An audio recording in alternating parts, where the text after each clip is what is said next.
Cette semaine, sur le podcast, phrase à ne jamais dire à ton chum ou ta blonde qui s'entraîne, qui fait du sport et qui veut avoir de meilleures habitudes de vie pour le reste de sa vie. Fait que c'est un podcast d'opinion cette semaine. Peut-être que je vais fâcher certaines personnes et probablement qu'il y a d'autres personnes qui vont relate à 100% en lien avec les phrases que je vais énumérer dans les prochaines minutes. Fait qu'on va décoller ça tout de suite avec la première phrase à ne jamais dire à ton chum ou ta blonde qui s'entraîne. Bon, chérie, t'es encore au gym. Me semble que t'es tout le temps rendu là-bas. Fait que, mettons qu'une personne prend 5 heures dans sa semaine pour aller au gym, pour aller faire du sport, de l'entraînement. C'est à peu près 3% dans sa semaine. Et là, je le sais qu'il va avoir la routine avec les enfants, la job, le sommeil. Fait que dans notre semaine, on est très occupé quand on est des parents et qu'on a des responsabilités. Je suis 100% d'accord avec ça. Sauf que trop souvent, on s'attarde sur le 3%. Fait qu'on accumule les frustrations parce que notre chum ou notre blonde s'en va au gym. Puis là, on est comme, ben, t'es tout le temps rendu au gym. Sauf que, bien souvent, on prend pas le temps d'avoir un mini moment d'introspection puis de regarder qu'est-ce qu'on fait avec notre chum ou notre blonde ailleurs dans les temps libres. Parce que sur 168 heures, euh, on est tous pareils, moi inclus, ma blonde puis moi aussi, on n'est pas parfait, loin de là. Il y a tout le temps des moments où c'est des moments morts puis on fait rien de pertinent, même si on a des enfants, même si on a des emplois du temps chargés. Fait que par exemple, on a tout le temps le fameux téléphone. Ensuite de ça, on a les séries télé, le fait qu'on passe beaucoup de temps devant les écrans. Puis on a tout le temps des moments où ce qu'on ne connecte pas parce qu'on est chacun de notre bord sur notre cell. Puis nous autres aussi, ça nous arrive, puis on est comme hey, ça fait pas là. Ça fait comme 15-20 minutes qu'on est sur notre cell, chacun de notre bord, puis on trouve parfois qu'on communique pas assez. En fait, pas qu'on communique pas assez, mais qu'on n'a pas beaucoup de moments de qualité où ce qu'on peut vraiment juste échanger puis pas parler de notre fille, de notre job, des enjeux qu'on vit, puis là on est sur notre téléphone, tu sais. Fait que je pense que c'est juste d'avoir une petite introspection puis de regarder ailleurs dans les trous qu'on a dans notre semaine, en dehors du travail, en dehors de la routine avec les enfants, puis d'arrêter de focusser sur le 2 ou 3%. Fait que ça, c'est mon premier point de vue par rapport à ce genre de phrase-là. Et peut-être que ça va trigger certaines personnes, soit le chum ou la blonde, qui envoie ce genre de message-là à son ou sa partenaire. Parce que là, tu te rends compte que ton conjoint, ta conjointe, a un me-time et elle a des moments pour lui, pour elle, où ce qu'elle va faire de l'activité physique, puis ça lui fait du bien. Puis là, peut-être que tu te rends compte en disant ça que t'es comme ouais, mais moi, j'en ai pas de me-time. On dirait que, tu sais, j'ai pas de moment à moi. Puis là, t'as comme le réflexe de dire ce genre de phrase-là parce que peut-être que tu accumules des frustrations parce que tu te dis, puis moi, j'en ai pas de me-time. Fait que là, c'est une bonne occasion peut-être de t'en trouver un. Tu sais, souvent, peut-être de faire du sport. Si t'étais quelqu'un qui jouait au hockey quand t'étais plus jeune, puis là, t'as arrêté ça, ben recommence ou d'aller courir. Trouve-toi un hobby aussi. Ça peut être un loisir, ça peut être n'importe quoi. En autant que t'impliques un petit peu de mouvement humain au travers de tout ça. Fait que quand on met les attentes claires de chaque côté puis qu'on prend le temps de communiquer, ben qu'est-ce qui arrive, c'est que là, les deux sont dans la même game, comprennent un peu la réalité un puis l'autre.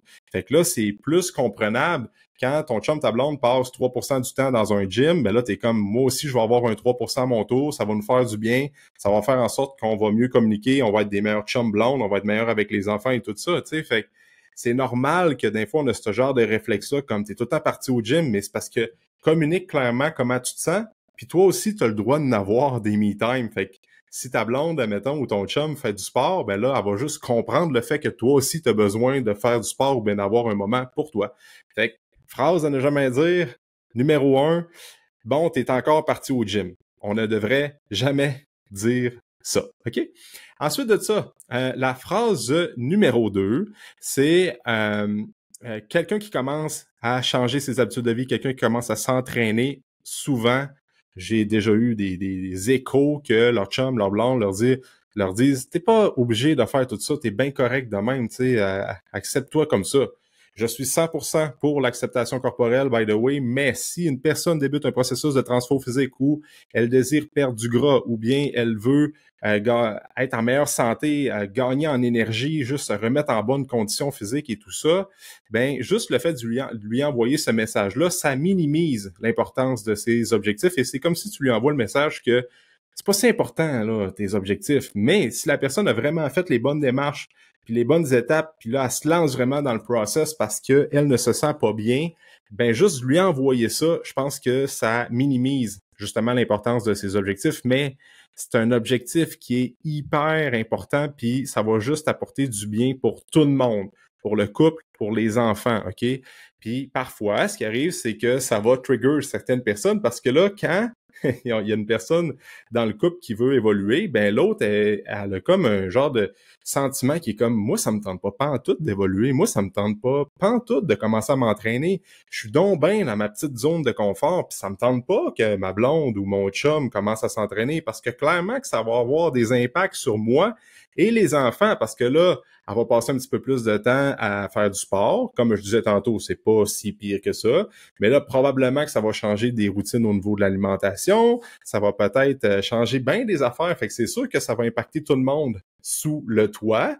Puis là, toi, ça te challenge parce que t'es comme, moi aussi, je vais devoir suivre, évoluer, mais ça me tente pas. Fait que là, t'envoies ce genre de message-là inconscient, que ce soit bien intentionné ou mal intentionné. Rendu là, je pense que c'est juste personne, c'est toi qui as la bonne réponse à tout ça, là, bref, mais fait qu'on envoie ce genre de message-là comme « Hey, moi, ça me tente pas pantoute, ça me tente de te retenir dans notre zone de confort, me semble qu'on était si bien, mais tu sais, dis-toi que ça va juste avoir du positif et c'est normal de changer, c'est normal d'évoluer parce que, je le répète souvent dans les vidéos, dans la vie, soit qu'on évolue, soit qu'on régresse. Le statu quo n'existe pas. Fait que dans un couple, il y en a une personne qui veut évoluer, qui veut s'améliorer, plein d'affaires dans ses angles morts, tu sais, des habitudes de vie qu'elle veut améliorer, qu'elle veut corriger, ben c'est sûr que l'autre personne, si elle l'embarque pas, ben elle va régresser par rapport à l'autre. Et là, nos chemins s'éloignent un petit peu, puis ça peut causer des frictions, puis ça peut causer des conflits.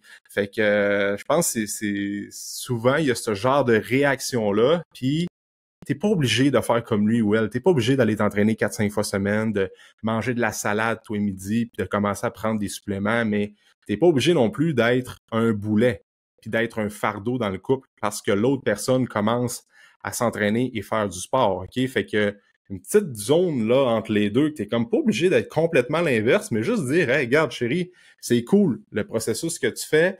Je te comprends, je sais que ça va faire du bien, je t'appuie là-dedans 100% parce que je le sais que tout le monde va en bénéficier, puis moi aussi. Mais là, moi, ça me tente pas d'aller au gym. Je suis pas un gars de gym ou je suis pas une fille de gym, mais je veux essayer d'être là pour toi, te supporter. Fait que tu sais, juste de lancer ce message-là, puis après ça, de dire, regarde, des fois, on va essayer de cuisiner un petit peu plus santé, parce que c'est vrai qu'on mange pas si bien, puis c'est important de bien manger, puis de montrer le bon exemple à nos kids. Fait que juste d'être une personne qui est là en support, t'es pas obligé de faire la même affaire, mais juste de supporter puis de comprendre. Ben déjà là, c'est une énorme étape parce qu'il y a bien du monde qui veulent juste aller s'entraîner, se vider la tête puis ne pas se sentir mal parce qu'ils sont tout le temps en train d'aller au gym ou de bien manger parce que l'autre embarque pas dans le process. Fait que juste d'être une personne qui supporte, c'est bien correct. Puis après ça, ça va tellement calmer le jeu puis ça va atténuer tous les petits conflits ou ben les non-dits qu'il y a dans la maison. Fait que ça, c'est la deuxième phrase. Chérie, t'es bien correct de même? Non. Ne sois pas le boulet, sois le supporteur. Et ensuite, un troisième point, ça je l'entends souvent dans des consultes, ouais, mon chum me trouve plate depuis que je ne bois plus d'alcool ou depuis que j'ai commencé à avoir une meilleure routine de sommeil, je me couche plus tôt, je me lève plus tôt, ben, chérie, t'es plate. Ça, je pourrais en parler longtemps. En fait, souvent, c'est comme être t'es plate depuis que tu ne bois plus d'alcool. Et là, je vais peut-être être peut-être du monde qui va écouter ça, vont dire qu'est-ce qu'il dit là, lui? Mais tu sais, souvent, si dans ton couple, les seuls moments où ce qu'on ne se chicane pas et qu'on est en harmonie puis qu'on a du fun, c'est quand il y a de l'alcool autour de la table et qu'on a une coupe de verre dans le nez puis qu'on est feeling. Probablement qu'il y a un problème à quelque part. Peut-être que non, mais probablement qu'il y a un problème à quelque part parce que tu as besoin d'avoir un verre tout le temps pour bien t'entendre avec ton chum ou ta blonde. Ben, dans mon livre à moi, c'est une question de temps avant que ça éclate. Là. Fait que peut-être pas, là, mais à ce que j'ai cru voir dans mon entourage et dans les dernières années, c'est comme une compte à rebours. OK? Fait que là, il faut avoir une bonne conversation, dire hey, il y a plein d'autres moments où ce qu'on peut avoir du fun en couple sans nécessairement prendre de l'alcool. Mais tu sais, aussi, il y a le juste milieu là-dedans. Là, je parle de pas prendre de l'alcool pantoute. Moi puis ma blonde, on s'en va au resto, on prend une coupe de vin chaque. Ça arrive pas souvent. Les fois que ça arrive, on a du fun. Parfois, on va faire un peu plus un party avec nos amis. On a du fun pareil, même si on prend un peu plus de verre. Sauf qu'on est quand même capable d'avoir du fun dans d'autres sphères de notre vie où il n'y a pas d'alcool d'impliqué. Fait que quand il y a ce genre de message-là, c'est comme le moment de péter l'abcès selon moi, parce que tôt ou tard, je pense que ça va juste causer plus de conflits, puis c'est plate. T'sais. Fait que c'était 3 phrases que on ne devrait jamais dire à ton chum ou ta blonde qui s'entraîne, qui fait du sport, qui fait des efforts pour avoir une meilleure santé. Fait que le message dans tout ça, là, ce que je veux qu'on retienne, c'est que quand notre chum, notre blonde s'entraîne, commence un process, faut être la personne qui supporte, faut pas être le boulet puis la personne qui est toujours là pour ajouter un grain de sel quand ça va pas bien puis dire ben lâche donc tout ça puis ça coûte cher t'entraîner puis ça coûte ci puis ça coûte ça. Non. Le point, c'est qu'on est là pour supporter notre couple puis faut évoluer ensemble. Fait que c'était les 3 phrases à ne pas dire à ton chum ou ta blonde. Et là, disclaimer, si tu écouté ça jusqu'à la fin, je ne suis pas psychologue de couple. C'est vraiment pas mon champ d'expertise et mon couple à moi, n'est pas meilleur qu'un autre. Ok, on a des défis. Parfois, on communique pas bien. Moi, j'ai mon angle mort à moi. Je suis pas le meilleur communicateur. J'essaie de me développer. J'essaie de travailler sur moi, mais tu sais, j'ai tout le temps cet angle mort là que des fois, je reste dans ma tête, j'en parle pas. Puis là, ben, ça amène des fois des sujets qu'il faut discuter, qu'il faut péter l'abcès. Fait qu'on n'est pas meilleur qu'un autre, là. Loin de ça. Puis mon but, c'est pas de faire la morale, c'est juste que c'est des phrases que j'entends souvent dans des consultations, dans le fond. C'est 3 phrases communes que j'entends quand les gens vivent des défis, puis sont comme hey, mon chum me supporte pas, parce qu'on rentre un petit peu plus creux dans la relation. Fait que c'est pas moi qui les drop là, ces phrases-là, c'est vraiment commun. J'entends ça souvent.